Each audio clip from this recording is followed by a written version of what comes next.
आज के लगभग सभी प्रमुख समाचार पत्रों में एक खबर छपी थी कि एक फर्जी अधिवक्ता ने एक महिला से जो है 50,000 रुपये ठगा था। जब वो महिला उस 50,000 रुपये को वापस मांग रही थी तो आरोप ये है कि वो फर्जी अधिवक्ता उस महिला को एक जगह पे बुलाता है, उसके साथ जो है मारपीट करता है। इस संबंध में संबंधित थाने में मुकदमा भी दर्ज है। लेकिन जब हम लोग इस खबर को जाने, इस खबर के अंदर गए तो पता ये चला कि जिस अधिवक्ता की बात हो रही है दरअसल उसका नाम राजा निषाद है। ये वही राजा निषाद है जो धर्मात्मा निषाद के प्रकरण में सबसे आगे खड़ा हुआ दिखाई दे रहा था। उस केस से संबंधित हर कार्य को जो है अपने नज़र में रख करके और जो है काम करा रहा था। बड़े आरोप उस पर भी लगे थे कि मुकदमे में जो है तहरीर बदलने का काम भी राजा निषाद ने किया था। लेकिन जिस तरह से उस पर मुकदमा हुआ है तो लोग इस कड़ी से जोड़ करके देखते हैं कि धर्मात्मा निषाद के प्रकरण में ये अधिवक्ता जिसका नाम राजा निषाद है वो एक परिवार को लेकर के जो है काफ़ी टिप्पणी कर रहा था और शायद उसी टिप्पणी की देन है, ऐसा चर्चा में है कि उसी टिप्पणी के चलते राजा निषाद पे जो है फर्जी मुकदमा किया गया है। आज इसी प्रकरण पे, इसी विषय पे बातचीत करने के लिए राजा की पत्नी यहाँ प्रेस क्लब गोरखपुर में पहुंचे हैं। उनसे हम बातचीत करके जानेंगे कि आखिर सच्चाई क्या है। सबसे पहले आप ये बताएं कि आपके पति राजा निषाद करते क्या हैं? वो छात्र हैं। कहाँ पढ़ते हैं? वो LLB कर रहे हैं, तो वो समाज के लिए कार्य करते हैं। जो उनके ऊपर फर्जी अधिवक्ता का जो टैग लग रहा है वो कहाँ तक सही?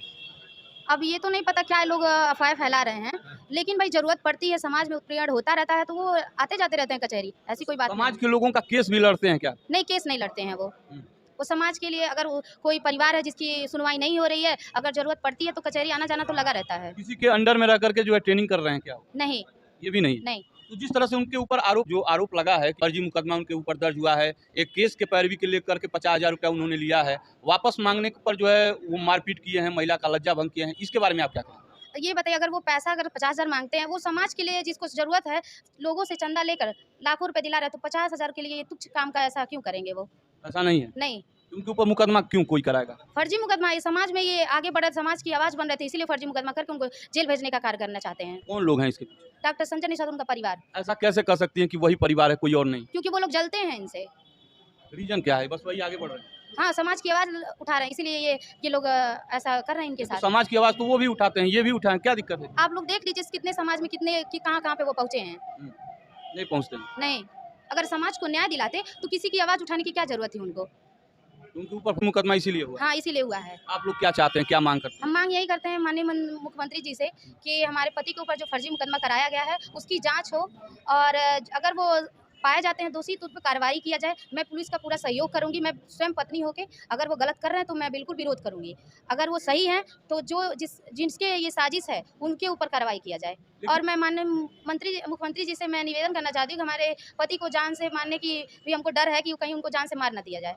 ऐसा आपको हाँ, डर? तो उनको सुरक्षा, मैं चाहती हूँ कि उनको सुरक्षा मिले। लेकिन जो लोग आरोप लगाए हैं वो तो आप ही के समाज के हैं।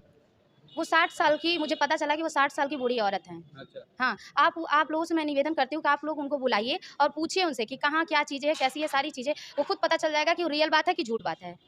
60 साल उम्र मायने नहीं रखता है। जिस तरह का आरोप लगा, लज्जा भंग का आरोप लगा है, हो सकता है कि मारपीट में जो है उनकी लज्जा भंग हुई हो। आप लोग उनको बुलवाइए, वो खुद आपको बताएँगे। अगर रियल सच बात है तो वो खुद बताएँगी ना कि मेरे साथ क्या हुआ, क्या नहीं हुआ है। और मेरे पति उस औरत को जानते तक नहीं है, क्योंकि हर पल की खबर मुझे रहती है। मेरे पति कहीं जाते हैं तो बिना मुझे बताए कहीं नहीं जाते हैं। ऐसा कैसे हो सकता है कि आपके पति उनको नहीं जानते हैं? समाज का कोई भी कांड होता हो समाज का, तो राजा निषाद को वहाँ पहली लाइन में देखा जाता है। उस महिला के भी लड़के की हत्या हुई है, क्या उस मामले में जो है राजा नहीं कहते? नहीं, अगर ऐसा होता तो मुझे ज़रूर पता होता, क्योंकि कहीं भी वो जाते हैं किसी भी मामले में लेके तो मुझे सर्वप्रथम बता के जाते हैं। अच्छा, ये जो लेन-देन भी करते हैं वो भी हाँ, सारी चीज़ें मुझे पता रहती अब है। तक कितने लेन-देन के बारे में पता है? कोई लेन-देन हुई नहीं है तो क्यों बताएँगे? नहीं बताया है? नहीं। कोई मारपीट घटना ऐसा कोई जिक्र नहीं? नहीं, कोई जिक्र नहीं तो है। आपको क्या लगता है कि राजा निषाद को फंसाने के लिए जो है, जो धर्मात्मा के प्रकरण में उनकी एक्टिविटी थी, जो आगे बढ़ करके जो है बोल रहे थे, यही कारण है या कुछ और है? नहीं, यही कारण है।